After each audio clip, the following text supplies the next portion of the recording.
Hey English 410, this is part 2 of my Unessay. If you haven't seen my first video, then go check it out. And if you don't want to, well, that's alright, I'll give you a quick rundown. My goal for my Unessay is to look at the significant similarities between Elizabethan poetry and vlogging. And then I'm going to look at the implications of putting these two art forms side by side. Last week I compared these two in terms of form. How are they similar in their creative process, in their orality versus their literacy, and their artificiality. I want to bring up a comment that Teresa left on my last video. She found this awesome quote by this British artist, Roy Ascott. He says, "Art is not an object, but a trigger for an experience." And Teresa continued and said, "They are forms that can fuel intrigue, instill emotion, or for some cause confusion or boredom." End quote. Essentially, what I think she's getting at is that the function of art is to give experience. I think this is really cool because this happens to be my topic for today. What is the function of vlogging, and how does it compare to Elizabethan poetry? Well, if you want to figure out their function, let's take a look at vlogs themselves. What kinds of vlogs are there? What types of genres are there? I've divided the vlogs into 3 categories.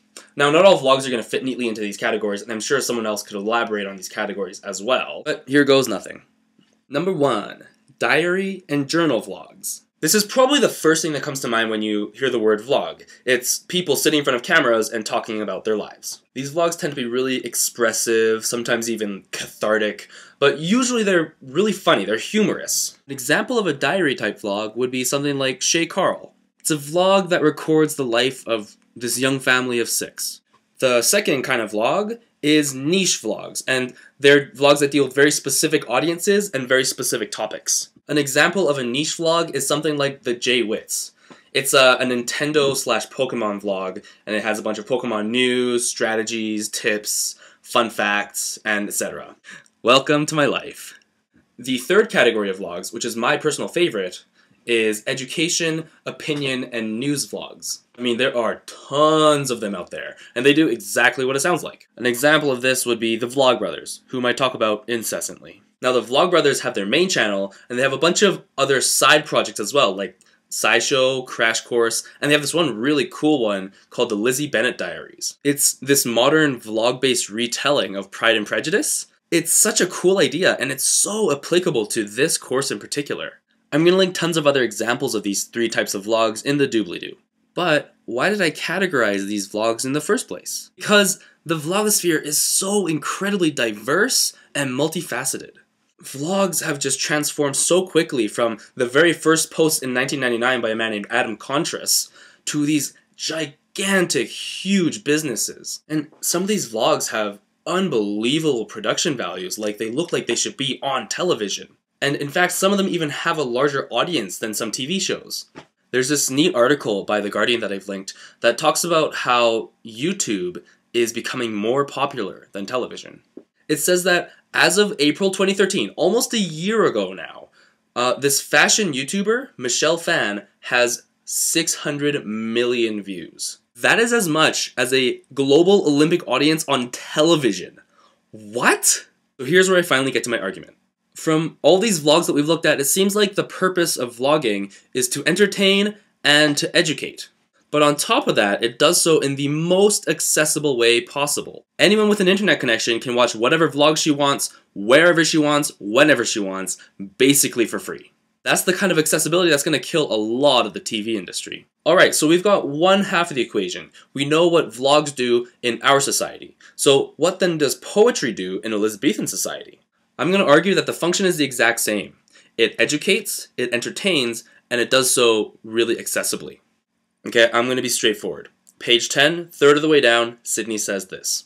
Poesy, therefore, is an art of imitation. Skip a few lines, and then he says, with this end, to teach and delight. Simply put, poetry's main purpose was to offer philosophy and morality in terms that were digestible and enjoyable. If you remember way back to the beginning of the course, we talked about how poetry is like a spoonful of sugar that helps you swallow difficult moral teachings. I discussed in one of my earlier vlogs, I'll link that as well, that for Harrington, poetry was like a gateway drug for morality and especially divinity. Unless you were clergy, it was difficult to fully understand biblical teachings. So to introduce common people to morality, you have to do it through poetry. Once they were reasonably versed in poetry, then you could move on to divine morality.